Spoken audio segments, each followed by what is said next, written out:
পাক রব্বুল আলামিন ঈমানদারকে ডাক দিয়ে বলতেছে, ইয়া আইয়ুহাল্লাযীনা আমানু, হে ঈমানদারের দল, আমানুত্তাকুল্লাহ,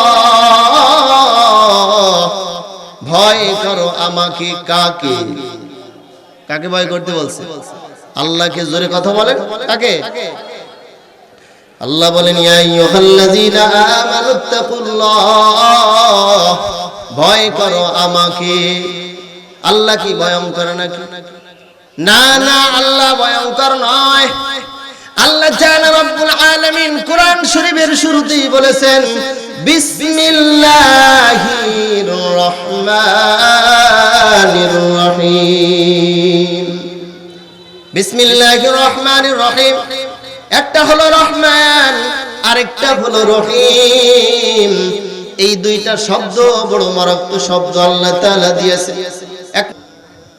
आईना के मानिंदे तू नहीं दिल तो बहुत हाय, ए दुनिया मिसे गोले भाई शुधु आशार खेला घर, चोख बुझिले देखबि रे मन के आपनार के बापार। কোথা থেকে আগমন, কোথা যেতে হবে রে, কে আনিল কোন কারণে জানা নাই ভবেতে। শোনো হাফিজ বাতু গুয়াম কে গুলতাজা, আগার মানদ সবে মানদ সবে দিগর মিমানা। নদীর পার ভাঙে পার গড়ে, এই তো নদীর খেলা। সকাল বেলার ধনী রে তুই, ফকির সন্ধ্যা বেলা। নদী পথে নৌকা চালাও কেরে মাঝি ভাই, বেলা ডুবার আগে আমিও পার উঠতে চাই। ডুবে গেলে বেলা যে আর ওঠে না, ভেঙে গেলে মেলা যে আর জমে না। হাকিকত সে তো দুনিয়া বেখবর হায়, দুনিয়া কি নুমাইশ पर नजर है नमी गोयाम कि अज दुनिया जुदाबाश कि हर कारे की बाशी बा खुदाबाश। चिस्ते दुनिया अज खुदा का फिल बुदम, नई को माशुक टुकरा फर जिंदुजा। আলহামদুলিল্লাহ, জামিয়া কারিমা মহিলা মাদ্রাসার বার্ষিক ওয়াজ মাহফিলের সম্মানিত সভাপতি, প্রধান অতিথি, বিশেষ অতিথিবৃন্দ, মুআজ্জাজ মুকাররম জাতির মাথার মুকুট ওরাসাতুল আম্বিয়া হযরত উলামায়ে ইকরাম, দূর দূরান্ত থেকে আগত আল্লাহ পাকের আশিকিন, জাকিরিন, শাকিরিন, মুরাব্বিন ইকরাম, আমার কলিজার টুকরা সমবয়সী যুবক বন্ধুগণ, স্নেহের ছোট ভাই, পর্দার আড়ালের অবস্থানরত সম্মানিত মা ও বোনেরা,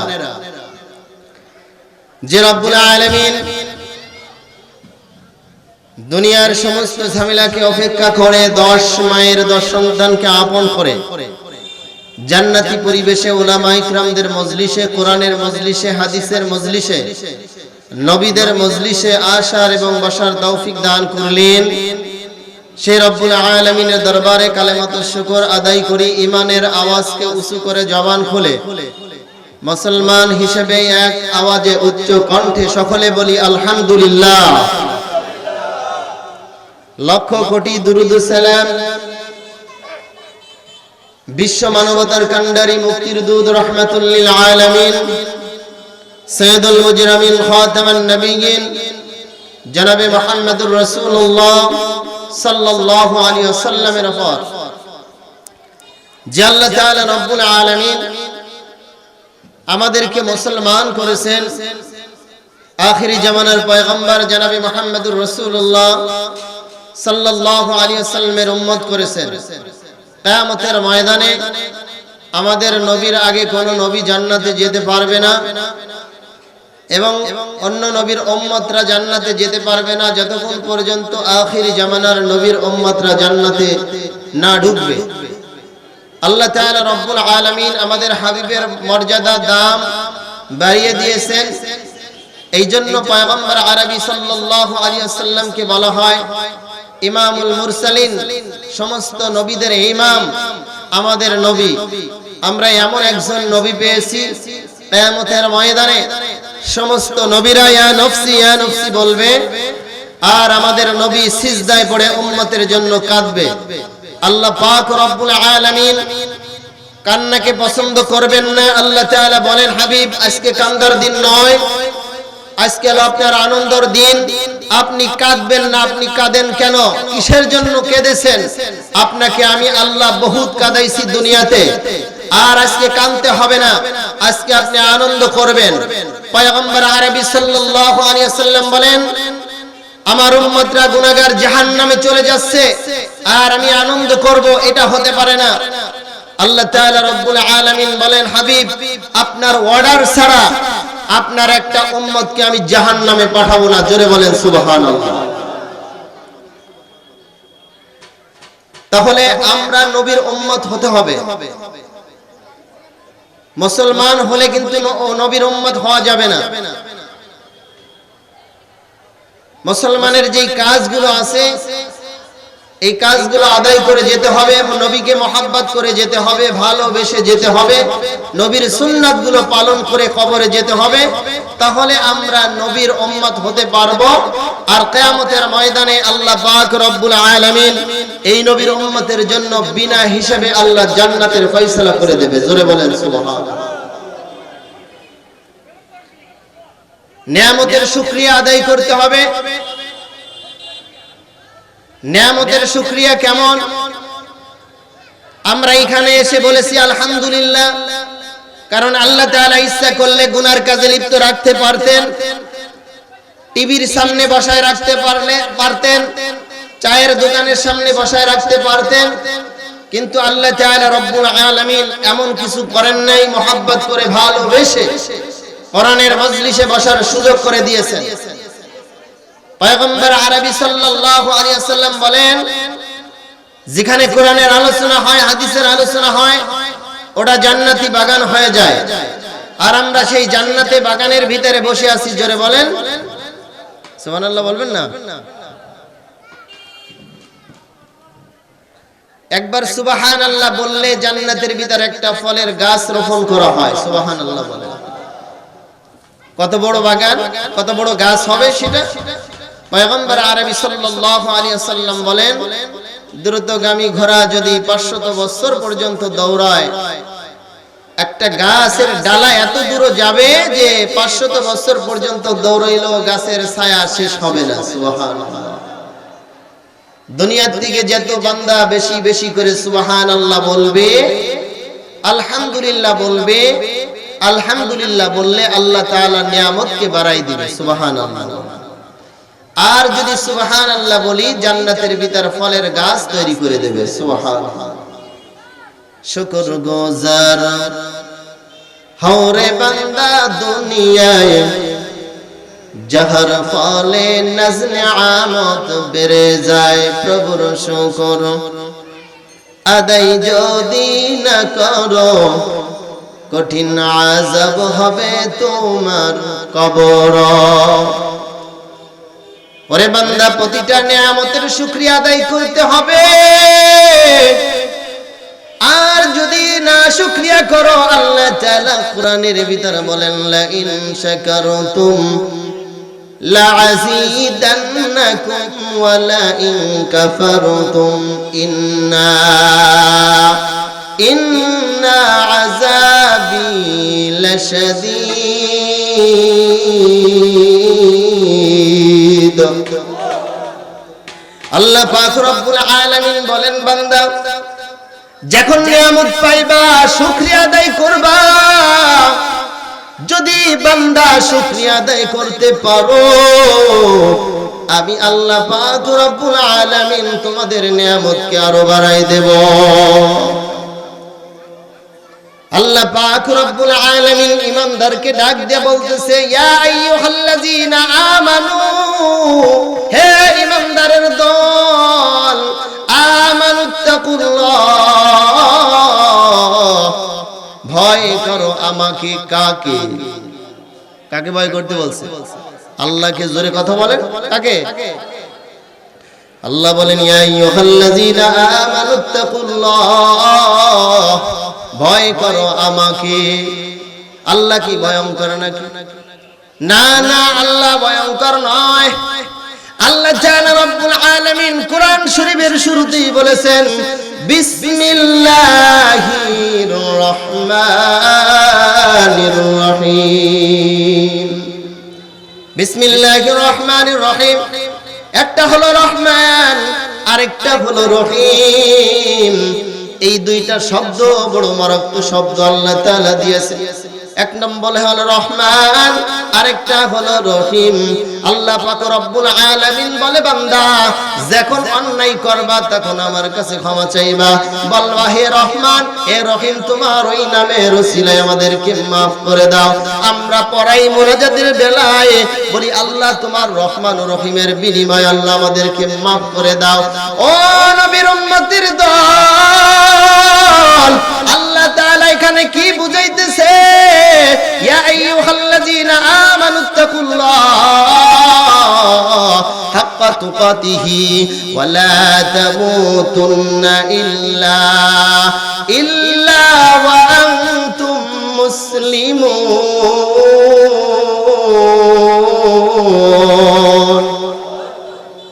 জোর নাই? মির্জাপুরের লোকের শরীরে শক্তি নাই? কোরআন শোনার পরে কি বলতে হবে? আল্লাহু আকবার। কি বলতে হবে? আল্লাহু আকবার বলতে হবে। আমি তো এই জায়গায় নতুন আসি নাই, 5 বছর ধরে তো বয়ান করতেছি এই মাঠে। এরপরও যদি আপনারা নতুন মনে করে মুখ জবান বন্ধ করে রাখেন, তাহলে আপনি আল্লাহর কথা বলবেন না। অটোমেটিক আল্লাহ তাআলা জবান বন্ধ করে দিতে পারে কি পারে না?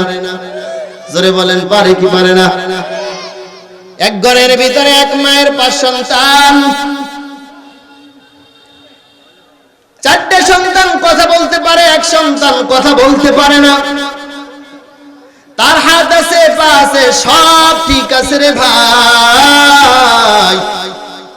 4 ভাই কথা বলে, 4 সন্তানে কথা বলে, এক সন্তানে কথা বলতে পারে না।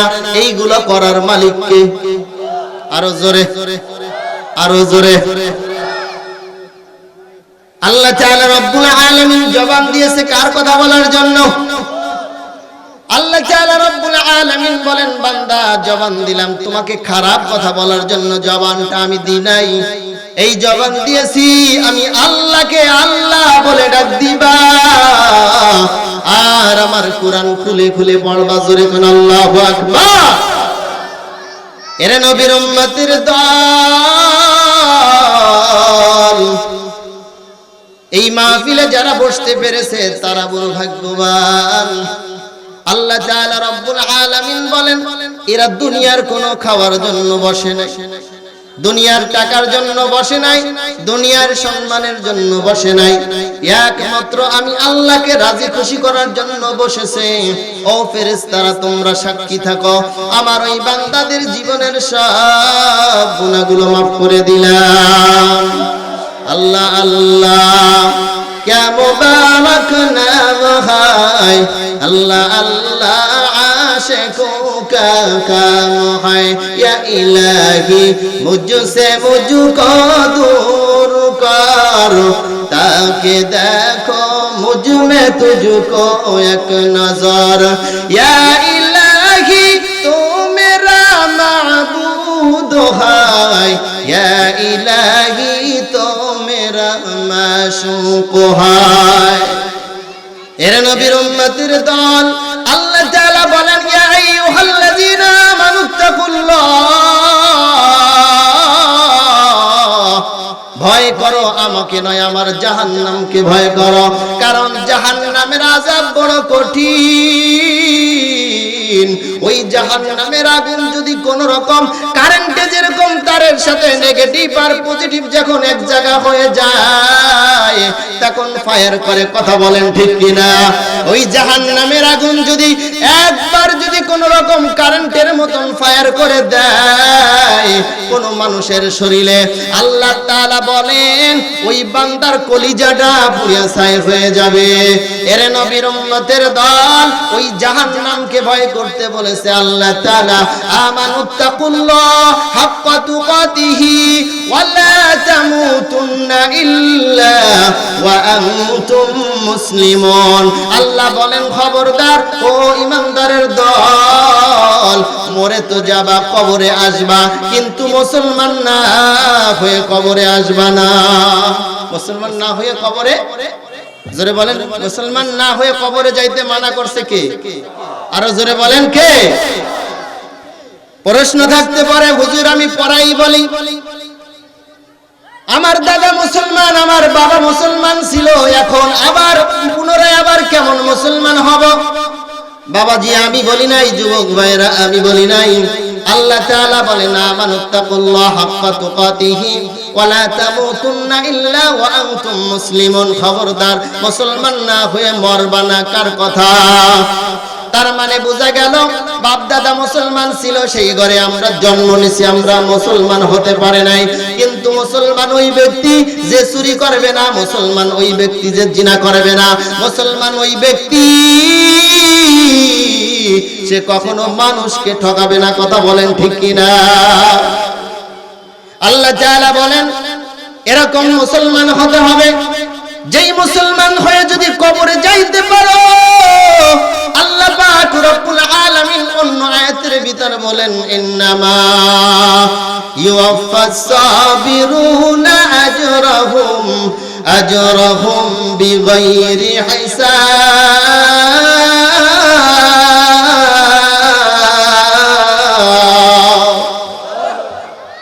আল্লাহ তাআলা বলেন তোমাদেরকে আমি আল্লাহ বিনা হিসাবেই জান্নাতে ঢুকাই দিব। এরে নবীর উম্মতের দল, আল্লাহ পাক রব্বুল আলামিন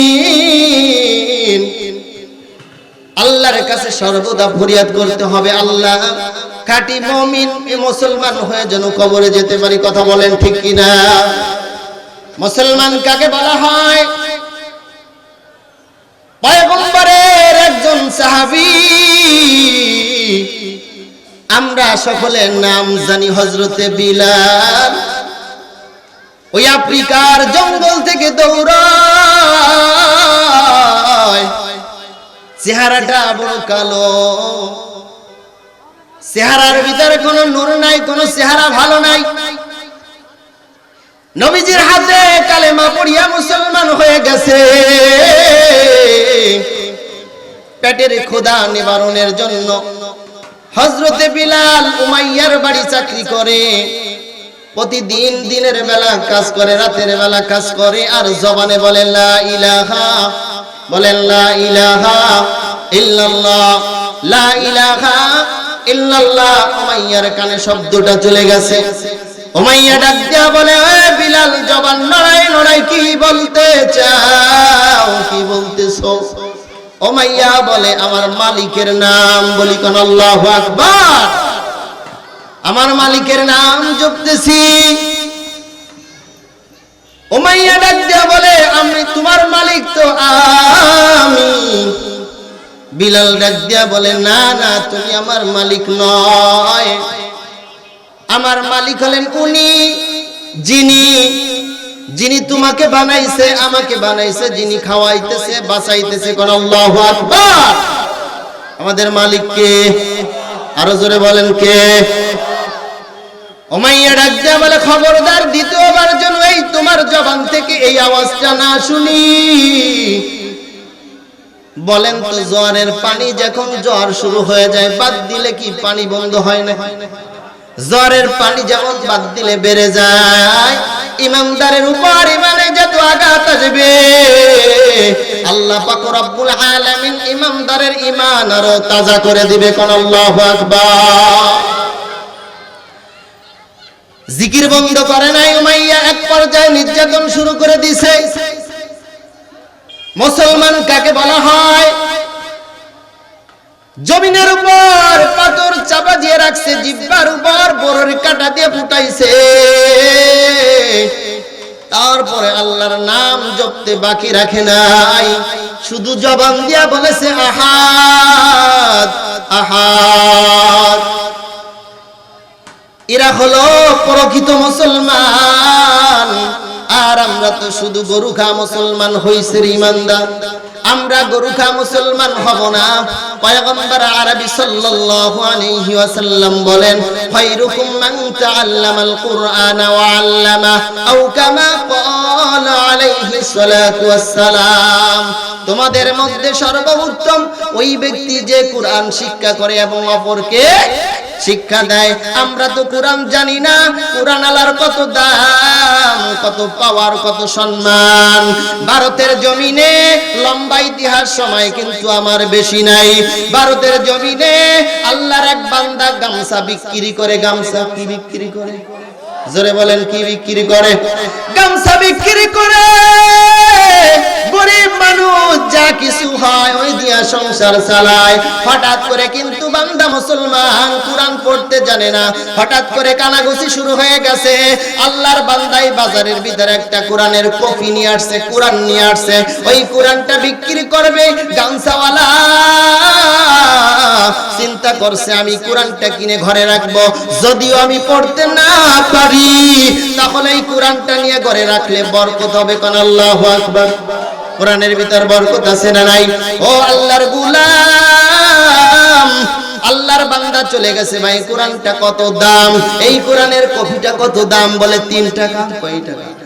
বেশি নাকি? আমাদের যুগে বেশি না, ওই যুগে বেশি ছিল। কয় টাকা? 3 টাকা মাত্র। বলে আমার কাছে 2 টাকা আছে আর 1 টাকা নাই। বলে 1 পয়সা কম হলেই কিন্তু তোমাকে দেয়া হবে না। আল্লাহর বান্দা বাড়িতে চলে গেছে। বাড়িতে যাওয়ার পর কোথাও 1 টাকা খুঁজে পায় না। তাকায় দেখে একটা দামি জামা আছে, নিজে গায়ে দেয়। ওই জামাটা বাজারে নিয়ে গেছে। লোকেরা বলে, ভাই ও গামছা বিক্রিওয়ালা ভাই, আপনি কেন গামছা বিক্রি করা বন্ধ করে জামা নিয়ে বাজারে যান? জামা নিয়ে কি করবেন? বলে বিক্রি করব। ভাই তোমার তো সবে মাত্র একটা জামা, তাও বিক্রি করবা কেন? আমার এই জামাটা বিক্রি করে দেবো 1 টাকার বিনিময়, 1 টাকা কম আছে, আমি আল্লাহর কালাম কিনবো। করে জোরে বলেন সুবহানাল্লাহ। 1 টাকার বিনিময়ে জামাটা আপনাকে দিয়ে দিব। 1 টাকার বিনিময়ে আল্লাহর এক বান্দা খরিদ করে নিয়ে গেলেন। 1 টাকা দিলেন, 3 টাকা দিয়ে কোরআন নিয়ে আসলেন। আল্লাহর বান্দা কোরআনটা ঘরের ভিতরে রাখলেন। তার সন্তানের ভিতরে একটা মাত্র মেয়ে, আর কোনো সন্তান নাই, বিবি নাই। মেয়েটা মেয়ে, একটা মেয়ে সন্তান, কন্যা সন্তান। ডাক দিয়ে বলে, বাবা আপনি এই কোরআন দিয়ে কি করবেন? আপনি তো পড়তে জানেন না। বলে, মা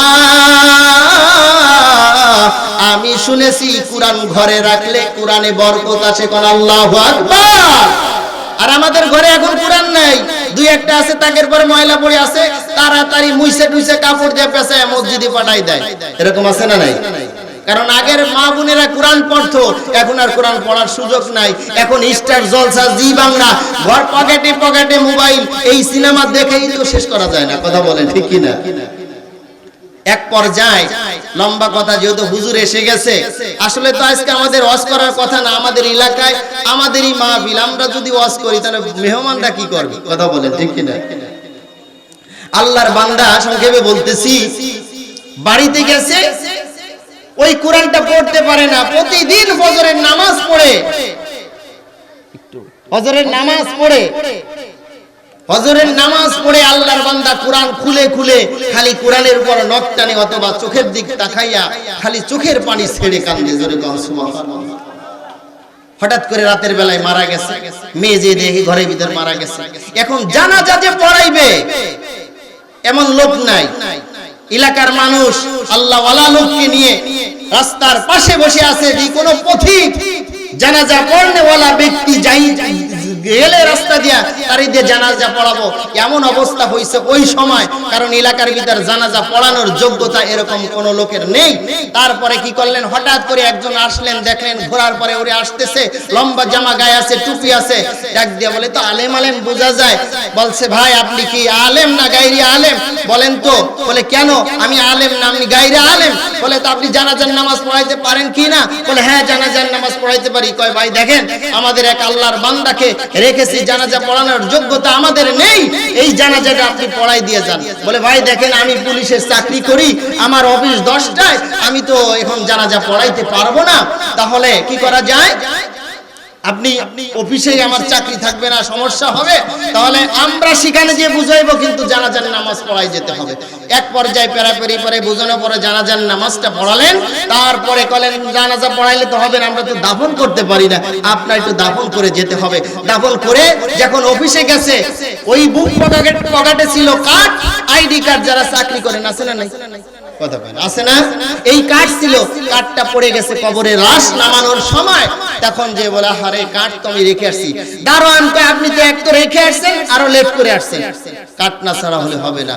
আল্লাহর বান্দা ওখানে চলে আসছে, চলে আসার পর বলছে আমার কার্ড পড়ে গেছে, আইডি কার্ড পড়ে গেছে, ওটা বাইর করতে হবে, আপনি আমাকে ঢুকতে দিচ্ছে না। তখন কবর খোঁচা হলো। কবর খোঁচার পরে আল্লাহর বান্দা কবর কিছুক্ষণ খোঁচার পরে এত সুগিরান, এত সুগিরান কবরের ভিতর আসছে, চিৎকার দিয়ে বলে আল্লাহু আকবার, আল্লাহু আকবার, আল্লাহু আকবার, 3বার বলে আল্লাহু আকবার বলেছে। চিন্তা করছে কি ব্যাপার আপনি আল্লাহু আকবার বলেন কেন? বলে এই কবরের ভিতর যাকে 100-100 কি এমন আমল করত, বড় বুজুর্গ আলেম? বলে না আমরা জানি না। চলে যাও বাড়িতে, কে আছে? বলে তার বেঁচে আর কেউ নাই, একমাত্র কন্যা সন্তান আছে। পর্দার আড়ালে থাইকা আল্লাহর বান্দা পুলিশ ডাক দিয়া বলে মা শোনো, তোমার বাবা কি আমল করত? বলে আমার বাবার কোনো আমল ছিল না, তবে আল্লাহর একটা কিতাব ঘরের ভিতর রেখেছে, আমার বাবা পড়তে জানে না। আমার বাবা বলেছে এটা আল্লাহর কালাম, এই কালামটা আমার বাবা প্রতিদিন নখ টানতেন আর চোখের পানি ছেড়ে কাঁদতেন, কিন্তু আমার বাবা পড়তে পারেন না। আমার জানা মতে আমার বাবার এই আমলটা আমি দেখেছি। কোন আল্লাহু আকবার। কোরআন পড়লেও সব, দেখলেও সব। সুবহানাল্লাহ বলেন। এই কোরআন আল্লাহর বান্দা আর বুঝতে বাকি রইল না, ডাক দিয়া বলে পুলিশের চাকরি আর করব না।